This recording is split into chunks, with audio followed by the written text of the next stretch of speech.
नमस्कार। दूरदर्शन हरियाणा के विज्ञान जगत कार्यक्रम में आप सबका एक बार फिर स्वागत है।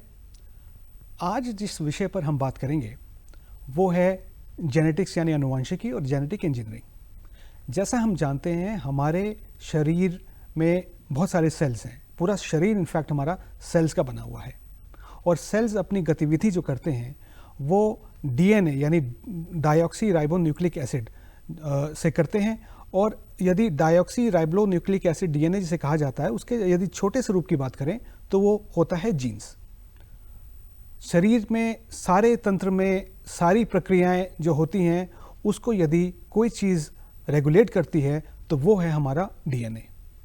अब डीएनए में यदि कोई समस्या आ जाए या डीएनए का कोई भाग किसी रेडिएशन की वजह से या कोई और एक एक्सीडेंट की वजह से यदि ख़राब हो जाए तो उसके दूरगामी प्रभाव होते हैं। वो डिफॉर्मिटीज़ के रूप में विकृतियों के रूप में या बीमारियों के रूप में बाकी अपने आप को एक्सप्रेस करते हैं, परिलक्षित करते हैं।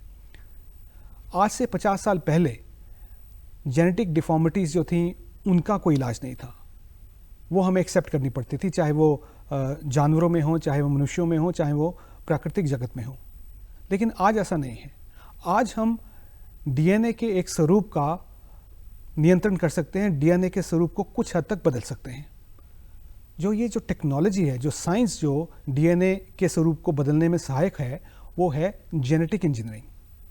अब जेनेटिक इंजीनियरिंग क्या है, उससे पहले जीन्स क्या हैं, क्या क्या इसकी अलग अलग श्रेणियां हैं, जेनेटिक इंजीनियरिंग के क्या क्या अलग अलग भाग हैं, कैसे हम अपने जेनेटिक्स को या अपने आसपास की जो प्राकृतिक जगत है उसको सुधार सकते हैं जेनेटिक्स की सहायता से, कैसे अगर स्टूडेंट्स की बात की जाए, एम्प्लॉयमेंट की बात की जाए तो जेनेटिक इंजीनियरिंग कहाँ से पढ़ी जा सकती है, क्या क्या इसमें एम्प्लॉयमेंट की अपॉर्चुनिटीज़ हैं, कैसे कैसे इंडस्ट्री जो है वो जेनेटिक इंजीनियरिंग का इस्तेमाल करके नए प्रोडक्ट्स बना सकती है, कैसे हमारी आर्थिक उन्नति में ये सहायक हो सकती है।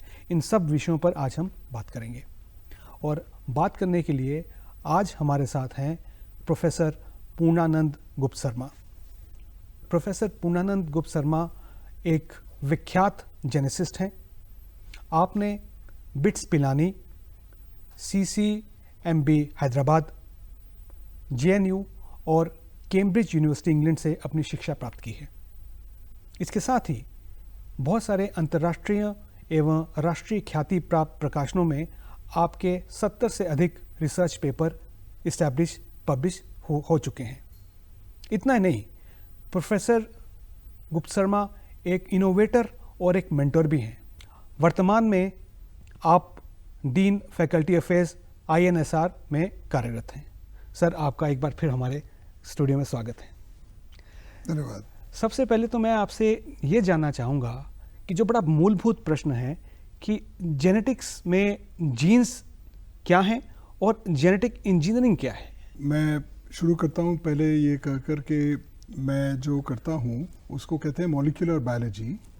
और मॉलिक्यूलर बायोलॉजी का एक अंश है जेनेटिक इंजीनियरिंग जिसका मैं इस्तेमाल करता हूँ। तो जेनेटिसिस्ट जिसको कहते हैं वो एक अलग किस्म के वैज्ञानिक होते हैं। आप मुझे मॉलिक्यूलर एंड सेलुलर बायोलॉजिस्ट कह सकते हैं जी। तो सबसे पहले हम ये स्थापित करते हैं दर्शकों के मनों में कि जीन्स वाकई क्या हैं और ये किस तरह से अपना कार्य करती हैं। तो अगर हम देखें कि किसी के 2 बच्चे होते हैं जो ट्विन्स हैं, कभी कभी वो ट्विन्स एक दूसरे से मिलते हैं और कभी कभी नहीं मिलते जी। तो जो मिलते हैं उनको कहते हैं आइडेंटिकल ट्विन्स और उनकी जीन्स एकदम एक जैसी होती है, इसलिए उनकी शक्ल एक जैसी होती है, उनका बोलना, उनके हाव भाव, चाल चलन, उनके प्रेफरेंसेस सब एक जैसे होती हैं। तो हम एक तरह से एक सरल भाषा में कह सकते हैं कि ये दर्शाता है कि जो भी इन दोनों के अंदर है, जिसने इनके शरीरों का गठन किया और फिर वो शरीर किस तरह से चलेगा, उसके साथ क्या क्या होगा, जैसे समय बीतता जाता है, किस तरह से बड़े होंगे, उनका शक्ल कैसे दिखेगा, ये सब चीज़ें कुछ ना कुछ तो डिसाइड कर रही हैं। तो उसको हम कहते हैं जीन्स।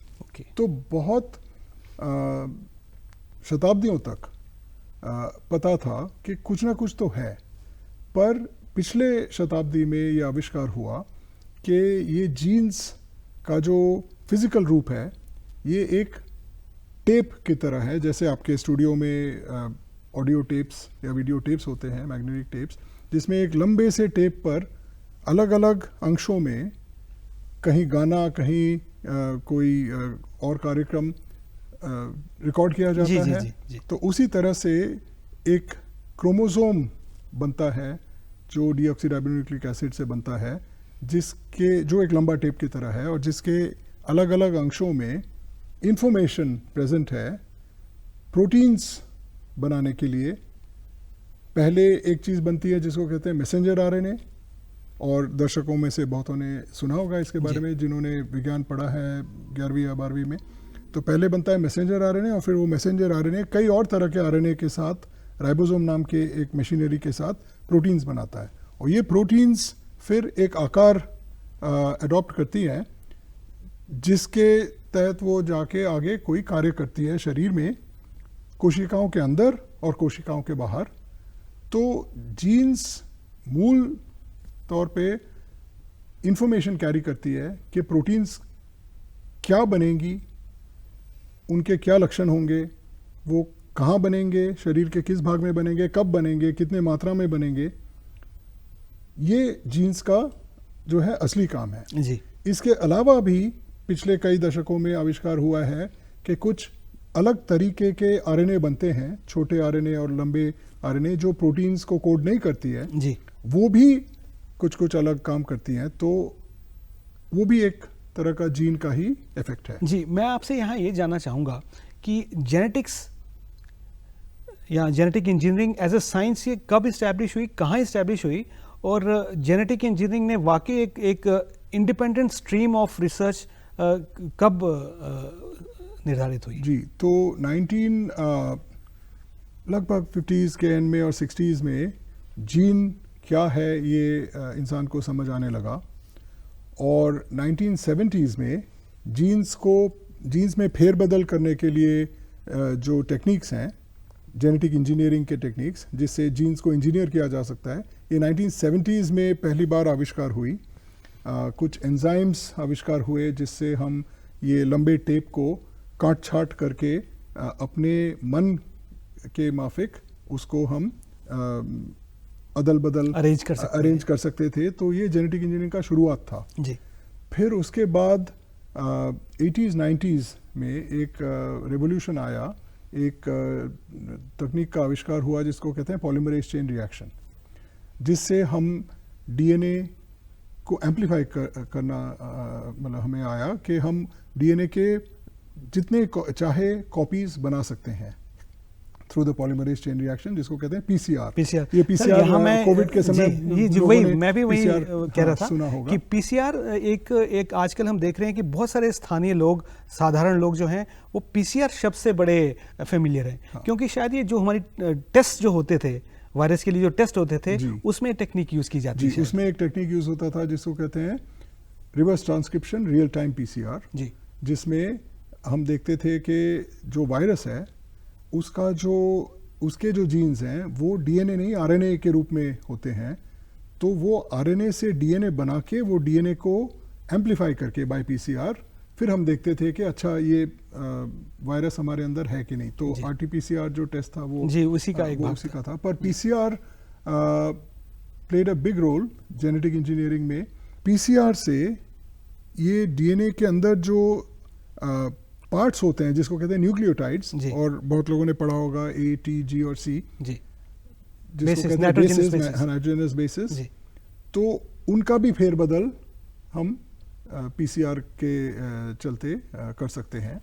और साथ ही साथ एक और रेवोल्यूशन आया कि हम डीएनए को केमिकली सिंथेसाइज भी कर सकते हैं, और उससे हम ओलिगोन्यूक्लियोटाइड सिंथेसाइज कर सकते थे, जिससे हम इन कॉम्बिनेशन विद पीसीआर हमें बहुत कुछ करना आ गया कि हम जीन्स में फेरबदल किस तरह का करें, म्यूटेशंस कैसे करें इत्यादि। जी, मैं सर ये पूछने वाला था, जैसे टेक्नोलॉजी की बात जब हम करते हैं या इंजीनियरिंग की बात करते हैं, तो हम साधारण जो हमारे दर्शक हैं वो इंजीनियरिंग को उपकरण से जोड़ते हैं, इम्प्लीमेंट से जोड़ते हैं, औजारों से जोड़ते हैं।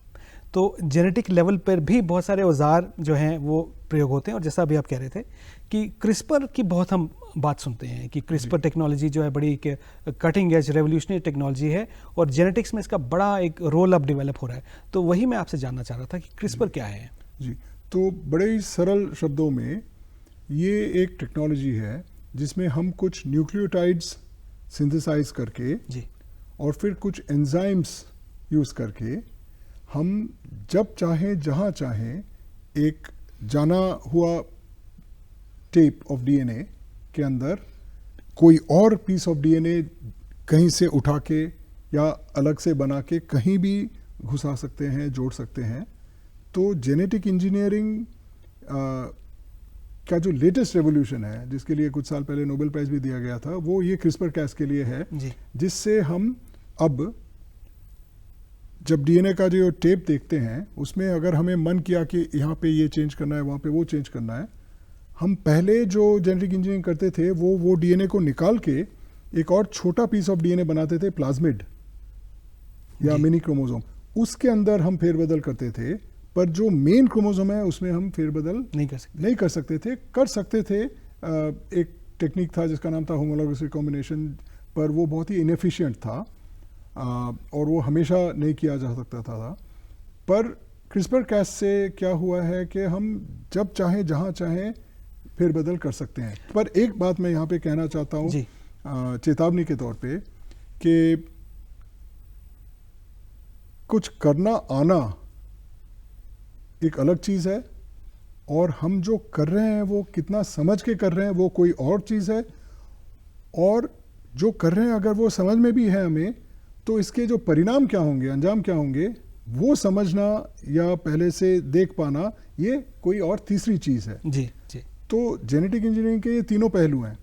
तो जो पहला पहलू है टूल्स, वो अब बहुत एडवांस हो चुकी है। तो जीन्स को लेके फेरबदल हर तरह का इंसान कर सकता है अगर चाहे जी।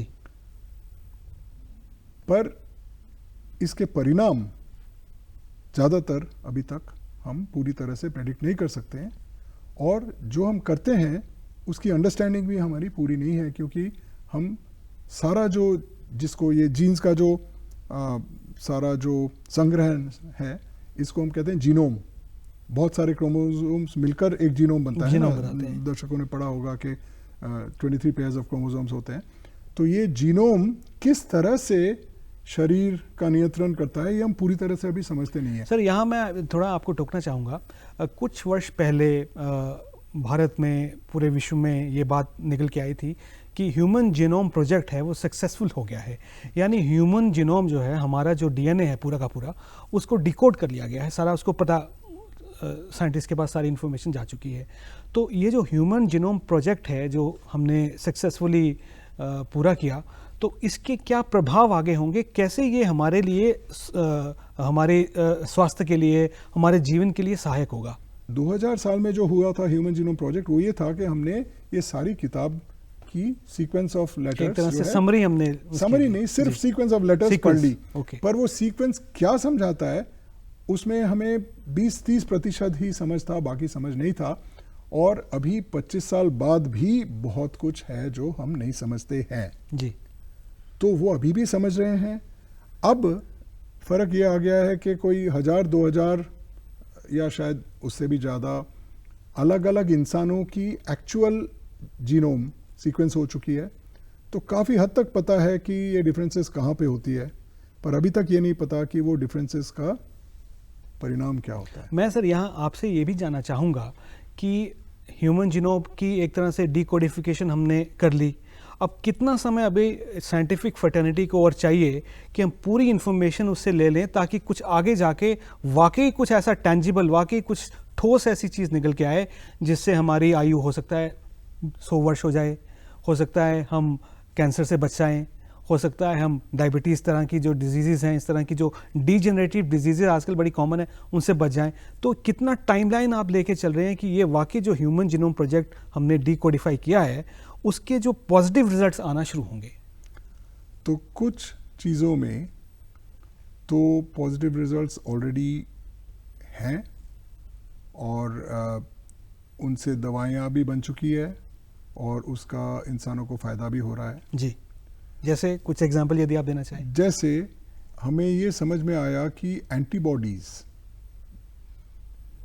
क्या होती हैं और इनकी जो जेनेटिक इंजीनियरिंग, जिसको हम प्रोटीन इंजीनियरिंग कहते हैं, वो किस तरह से किया जा सकता है और कौन से डिजीज़ेज में किस चीज़ को एंटीबॉडी से बांध कर हम वो डिजीज़ को मतलब उसको ठीक कर सकते हैं।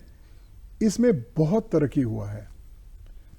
कुछ एंजाइम्स जो हमारे अंदर किसी में जेनेटिक एबनॉर्मलिटी के कारण नहीं पाए जाते हैं, तो वो एंजाइम्स अगर हम उनको दे दें या उनके अंदर कुछ कोशिकाएं घुसा दें जो वो एंजाइम्स को बनाएंगी, इस तरह के चीज़ों में, कई चीज़ों में काफ़ी तरक्की हुई है। तो कुछ चीज़ों में तो तरक्की ऑलरेडी हुई है and some applications are already here, पर कुछ चीज़ें ऐसी हैं जो कुछ साल लगेंगे, कुछ चीज़ें ऐसी हैं जिसमें कुछ दशक लगेंगे, कुछ चीज़ें ऐसी हैं जिसमें कुछ शताब्दियां लगेंगी। तो समाज का धैर्य में हो सकता है कमी हो जी, कि समाज समझे कि बस हो गया ना, आपने कहा कि ह्यूमन जीनोम प्रोजेक्ट हो गया और ये सब हो गया, तो अब ये बाकी जो चीज़ें हैं जो हमें फ़ायदे होने चाहिए वो कहाँ हैं। तो ये फ़ायदे लंबे अरसे तक आते रहेंगे अगर विज्ञान का सपोर्ट रहा, समाज के तरफ से भी और गवर्नमेंट्स के तरफ से भी, सिर्फ भारत में नहीं पूरे विश्व में। सर, यहाँ एक बहुत महत्वपूर्ण प्रश्न आता है और एक बहुत महत्वपूर्ण तथ्य सामने आ रहा है कि भारत के प्रधानमंत्री नरेंद्र मोदी जी के नेतृत्व में जो साइंस और टेक्नोलॉजी को जो विकास की जो गति प्राप्त हुई है, वो देख रहे हैं कि तेज़ी से बढ़ रही है। भारत में अब जो साइंटिफिक प्रोग्रेस हो रही है, साइंटिफिक रिसर्च पर जो पैसा दिया जा रहा है गवर्नमेंट की तरफ से, बहुत सारी स्कीम्स आती हैं, बहुत सारे वैज्ञानिक हमारे प्रोग्राम में आते हैं, तो बहुत सारी वो चीज़ बताते हैं कि गवर्नमेंट की तरफ से फंडिंग में अब उतना परेशानी नहीं होती है, बहुत सारी चीज़ें आ रही हैं। तो उससे मुझे लगता है कहीं ना कहीं इसके रिजल्ट जो 50 साल बाद आने थे, वो हो सकता है 30 में ही आ जाएं, 30 वर्ष में ही आ जाएं। विज्ञान में जो हम तथ्य स्थापित करते हैं उससे बनती है इंजीनियरिंग। जी, इंजीनियरिंग करने के बाद जो चीज़ें इस्तेमाल में लाई जाती हैं उसको हम कहते हैं टेक्नोलॉजी। टेक्नोलॉजी भी हर तरह का जो आता है वो समाज में स्थापित नहीं होता या मार्केट में स्थापित नहीं होता, उससे जो प्रोडक्ट निकलती है उससे चलता है बिजनेस, है ना। तो ये एक पाइपलाइन है और ये पाइपलाइन तभी रह सकता है जब बहुत सारे तरीके के साइंस को हम प्रमोट करें और साइंटिस्ट को, वैज्ञानिकों को हम कहें कि अपने दिमाग को दौड़ाओ और नए नए तथ्यों का आविष्कार करो जी। क्योंकि इन तथ्यों से ही आगे चल के कुछ आधारशिला बनेगी, जिससे एक प्रिंसिपल्स जो है स्थापित होगी, जिससे ये जो जेनेटिक इंजीनियरिंग है, मतलब मैं पूरी साइंस की तरफ से नहीं, सिर्फ ये जीन्स और जेनेटिक इंजीनियरिंग की तरफ से कहता हूँ कि फंडामेंटल रिसर्च अगर हम 10,000 तरीके के प्रोजेक्ट्स को बढ़ावा देंगे तो उसमें से अगले 5-10 साल में हो सकता है कि 100 प्रोजेक्ट्स ऐसे हों जिससे हमें कुछ ऐसे प्रिंसिपल समझ में आए जो इंजीनियरिंग कह सकेंगे हम उसको। फिर उसमें से हो सकता है 10 हैं जो टेक्नोलॉजी होंगे, उसमें से हो सकता है 2 प्रोडक्ट होंगे। तो ये 2 प्रोडक्ट के लिए बड़ा इकोसिस्टम चाहिए और वो 10,000 तरीके के फंडामेंटल रिसर्च को बढ़ावा देना है। जी जी जी चाहिए। यस। तो सारे देशों में, हमारे देश में भी पैसा एलोकेट तो हो रहा है, पर यहाँ से बंद किया जा रहा है कि ये फंडामेंटल, क्योंकि लोगों को आसानी से दिखता नहीं है कि ये फंडामेंटल रिसर्च का फ़ायदा क्या होगा, क्योंकि 10-20 साल में ये फ़ायदा दिखता नहीं है। पर ये फंडामेंटल रिसर्च बंद होने से, पाइपलाइन बंद होने से आगे का जो है उनको पैसा तो दिया जा रहा है पर उनको पता नहीं है कि हम क्या करें इस पैसे के साथ अक्सर, क्योंकि तो वो टेक्नोलॉजी तब तैयार होंगी जब वो साइंस होगा। मैं समझ गया। तो ये सारे चीज को एक साथ सपोर्ट करना चाहिए, ना कि सिर्फ एंड पार्ट। जी जी जी। तो सारे देशों में, भारत हो, अमेरिका हो, सारे देशों में सिर्फ ये एंड वाले पार्ट का साइंस को, अब देखिए अगर आप साइंटिस्टों की बात करेंगे तो आप स्पेस रिसर्च, एटॉमिक एनर्जी, ये आईटी सेक्टर, इन्हीं की बात करते हैं ना। एक्चुअल जो फंडामेंटल साइंस है उसका बात कोई नहीं करता, क्योंकि समाज और गवर्नमेंट दोनों को लगता है कि जिसको वो साइंस, मतलब जो एक्चुअली टेक्नोलॉजी है या इंजीनियरिंग है, उसको वो साइंस समझते हैं। यानी आप ये कह रहे हैं कि सही मायने में साइंटिफिक डेवलपमेंट के लिए, जो कि वाकई हमारे लिए यूज़फुल होगी, उसके लिए फंडामेंटल रिसर्च बहुत ज़रूरी है। और सबसे ज़्यादा जेनेटिक इंजीनियरिंग में, जो आज का विषय है जी, क्योंकि जेनेटिक इंजीनियरिंग और बायोटेक्नोलॉजी एक ऐसा एरिया है जिसमें आज किसी चीज़ का अगर नया चीज़ का आविष्कार हुआ, वो शायद 5, 10, 15 साल में उसका फ़ायदा इंसान को हो सकता है। जबकि और फिजिक्स केमिस्ट्री ने भी ये काम किया है पिछले शताब्दी में, जी, पर ये शताब्दी बायोलॉजी का शताब्दी है। यस। और बायोलॉजी में फंडामेंटल रिसर्च, खास करके जेनेटिक इंजीनियरिंग में फंडामेंटल रिसर्च अगर प्रमोट होगा तो जो आविष्कारें होंगी, जो इन्वेंशंस होंगी, वो बहुत ही जल्दी फ़ायदा दे सकती है। पर अगर समाज और गवर्नमेंट्स में धैर्य नहीं है तो वो वहाँ से ऊपर से अगर पाइपलाइन बंद कर देंगे तो नीचे से भी बंद हो जाए। सर, मैं यहाँ एक और प्रश्न पूछना चाहूँगा। एक जो जेनेटिक इंजीनियरिंग की बात हम कर रहे हैं, जेनेटिक्स की बात कर रहे हैं, एक जो फील्ड जो वाकई ही बहुत सुर्खियों में है और बहुत सारे बच्चे उसकी तरफ अपना ध्यान आकर्षित कर रहे हैं, पढ़ रहे हैं, वो है बायो इन्फॉर्मेटिक्स। जैसे आजकल कहते हैं कि data is the new oil, यानी डेटा जो है बहुत महत्वपूर्ण है, बहुत ज़रूरी है। हम अपने मोबाइल फ़ोन्स पे, अपनी टैबलेट्स पे, पीसीज पे huge amount of data generate करते हैं, जो कंपनीज यूज़ करती हैं, प्रोडक्ट डेवलप करती हैं, और वो उनके लिए प्रॉफिट्स जनरेट करती हैं। तो बायो इन्फॉर्मेटिक्स का क्या डेफिनेशन है और कैसे बायो इन्फॉर्मेटिक्स इतना महत्वपूर्ण होता जा रहा है हमारे जीवन में? जी, तो बायोइन्फॉर्मेटिक्स आमतौर पे डीएनए के सीक्वेंस के एनालिसिस और प्रोटीन्स जो डीएनए से बनती हैं उनके सीक्वेंस के एनालिसिस और उनके स्ट्रक्चर के एनालिसिस, और वो स्ट्रक्चर जो फंक्शन करेगा वो फंक्शन का एनालिसिस, इसको कंप्यूटर पे करना। पहले जो लैब्स में जो एक्सपेरिमेंट्स हो रहे हैं वो सारे एक्सपेरिमेंट्स को एकत्रित करके जी, उसको समझना, और दूसरा जो चीज़ें एक्सपेरिमेंटली हुई नहीं है उसको कंप्यूटर पे एक्सपेरिमेंट करके प्रेडिक्ट करना, इसको कहते हैं बायोइन्फॉर्मेटिक्स। तो क्या डायग्नोस्टिक्स में इसकी मदद मिलती है? कौन कौन से एरियाज हैं? बहुत चीज़ों में मिलती है, जैसे ड्रग डिस्कवरी। ड्रग डिस्कवरी में क्या होता है कि जो छोटा केमिकल ड्रग होता है, या वो प्रोटीन का एक अंश भी हो सकता है, वो किसी चीज़ पर जाके बांधता है, वो ड्रग का इफेक्ट होता है। सारे जो ड्रग्स हम लेते हैं वो कहीं ना कहीं जाके शरीर पे, कोशिकाओं में जाके किसी चीज़ में बनती है, किसी रिसेप्टर को जाके बाइंड करती है। तो वो रिसेप्टर को बेस्ट कौन सा ड्रग है टू बाइंड, ये कुछ एक्सपेरिमेंटली डिस्कवर होता है और कुछ थ्रू बायोइन्फॉर्मेटिक्स। ओके, ये है, पर इसके तरह और बहुत सारे और हैं। जी सर, एक बड़ा जो कॉमन जो एक प्रश्न लोगों में आता है कि जो अनुवांशिक डिजीज़ेज़ हैं, यानी जैसे कॉन्जेनिटल डिसऑर्डर्स हैं, जैसे हीमोफीलिया है, थैलेसीमिया है, डाउन सिंड्रोम है, तो इस तरह की जो बीमारियां हैं जो जेनेटिक रूप से, अनुवांशिक रूप से किसी एक बच्चे में आती हैं, तो क्या ये संभव, पहले तो ये बताएं कि क्या ये संभव है कि हम इनको बच्चे के जन्म के बाद क्यूर कर सकें, या इनका कुछ स्वरूप इस प्रकार से बदल सकें कि इनकी तरफ से इनकी वजह से जो डिफॉर्मिटीज़ या जो डिसेबिलिटीज़ होती हैं उनका रूप थोड़ा कम हो सके? क्या ये साइंस फिक्शन ही है या वाकई ये संभव है? तो किसी डिजीज़ के लिए ये संभव है जी, पर अभी तक संभव नहीं है, पर हम कल्पना कर सकते हैं कि कैसे संभव होगा, और किसी चीज़ के लिए कभी भी संभव नहीं होगा। जो भी डिजीज़ हमारे सारे शरीर में फैला हुआ है, सेवरल 100 ट्रिलियन सेल्स हैं हमारे शरीर में, हर सेल के अंदर, न्यूक्लियस के अंदर जो डीएनए है उसमें डिफेक्ट है, क्योंकि जो ओरिजिनल सेल था जिससे हमारा शरीर बना उसमें डिफेक्ट था, तो सारे सेल्स में डिफेक्ट है। तो जीन थेरेपी करके हम सारे सेल्स में तो डीएनए को बदल नहीं सकते जी, तो जो डिजीजेस में सारे सेल्स में डीएनए बदलने की ज़रूरत है, वो डिजीजेस अभी मैं नहीं कल्पना कर सकता कि वो कितने देर में उसका कोई फ़ायदा होगा जीन थेरेपी का। पर कुछ डिजीज़ेस हैं जैसे रक्त के डिजीज़ेस है ना, सिकल सेल एनीमिया जैसे ब्लड डिसऑर्डर्स, कुछ हैं जो बोन मैरो को कुछ करके रिप्लेस करके हम कर सकते हैं, कुछ हैं जो एक सिंगल ऑर्गन जैसे पैंक्रियास में कोई डिफेक्ट है।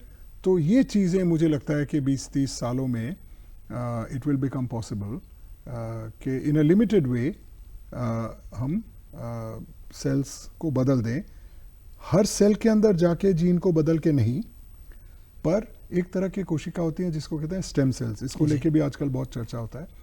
तो अगर हम स्टेम सेल्स के अंदर कोई पर्टिकुलर, जैसे स्टेम सेल्स को हम आइसोलेट करें उसी इंसान से, या उसी इंसान से कोई कोशिका लेके उससे हम एक इंड्यूस्ड स्टेम सेल बनाएं, वो स्टेम सेल में भी वो डिफेक्ट है, तो वो स्टेम सेल में हम वो डिफेक्ट को करेक्ट कर दें, और वो करेक्ट किया हुआ जो जीन थेरेपी से जो करेक्ट किया हुआ स्टेम सेल उसको इंसान के अंदर घुसा दें, तो वो स्टेम सेल जाके एक पूरे ऑर्गन का या एक पूरे ब्लड सिस्टम जैसे इसका रिपेयर कर सकता है थ्रू रिप्लेसमेंट, कि जो पुराने कोशिकाएं हैं वो धीरे धीरे ख़त्म हो जाए और इसके जो धरोहर है वो वहाँ पे स्थापित हो जाए। तो इस तरह का जो है जीन थेरेपी पॉसिबल होगा, कुछ दशकों में ही होगा, अगर साइंस और टेक्नोलॉजी, और पर्टिकुलरली इस साइंस और टेक्नोलॉजी को सपोर्ट देती रहे।